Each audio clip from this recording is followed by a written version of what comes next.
So lovely to see you. I saw the movie last night. Wow, it's a spectacle, isn't it?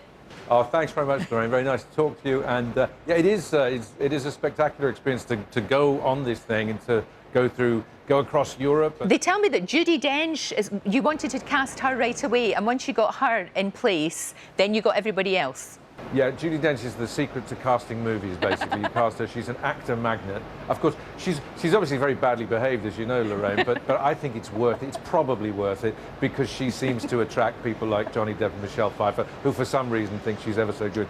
And actually, she turned out to be the kind of the den mother in all of this. So she would, Judi would get on and never get off. She had a couple of dogs in the movie. Her character, Dragomirov, has a couple of dogs. So she was on there with 2 dogs, a cup of tea, and Johnny Depp, and she was happy as Larry. Well, why wouldn't you be? Why wouldn't you be? Because, I mean, it looked like a very happy cast. Like, you had a good time. You know, everybody really enjoyed it, because they need to, because it's very claustrophobic, isn't it, on that train?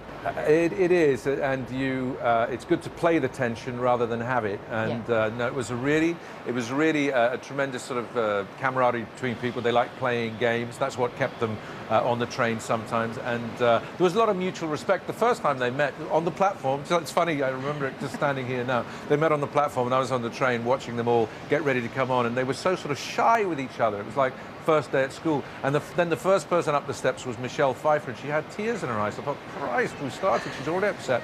And I said, what's wrong? She said, I just met Judi Dench.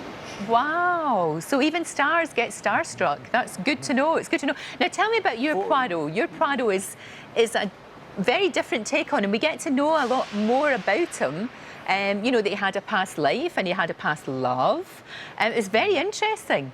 Well, I think, you know, he has a bit of a romantic soul, I think. We still have the fun of all what he calls his little originalities. Yeah. He has to have 2 eggs exactly the same size every morning for his breakfast. Otherwise, it almost throws him. He hates disharmony and chaos. He likes to read his Charles Dickens, and he's very happy on his own. And of course, especially, he likes his puddings. He enjoys that enormously. But I think he has a kind of sadness about him. He has this great detective gift, and I think he's brilliant fun. He's wonderful company. But the thing, of course, he uses to keep himself separate and to throw people is this moustache, which in our case tries to match what Agatha Christie said were the most magnificent moustaches in England. And we went to the facial furniture shop, and we got the biggest on the shelf. Yeah, you certainly did. They are magnificent. Spectacular, they are. I mean, they were so big. Did they get in the way when you were trying to speak or you were trying to eat? Lorraine, at this time of the morning, they were the enemy of life. Now, looking at some of the shots, it was beautiful, beautiful scenery, some of the shots there. Lots and lots of snow. You were amazing in Shackleton. Do you have fond memories of that job? Because that was such a brilliant production. I do. He was such an amazing... I know you're something of a pioneer, adventurer, and a sports queen yourself, so I know you know about tough physical challenges.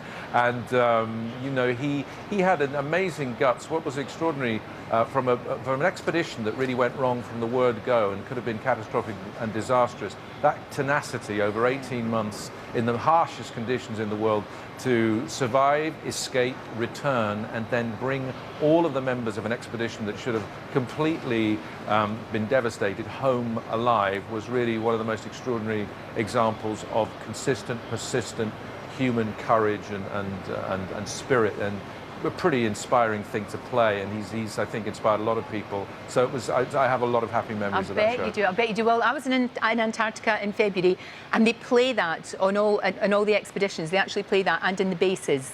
So you are the boss, basically. Wow. So that's pretty good. Listen, it's been so good to talk to you. It really is. I know you've got the massive premiere tonight. I mean, this is a huge event. It's going to be incredible, and I know most of the stars are going to be there. It's just going to be fantastic. And also, I know you, and I believe you're. Sorry to interrupt, but I believe you're hosting the red carpet, for which we say three cheers. And I'm looking forward to seeing you there, and I'm looking forward to seeing you with all of those troublemaking individuals. But I shall make them behave for you tonight. Please make them behave for me. An absolute joy to talk to you, Sir Kenneth. Thank you very, very much for joining me this morning.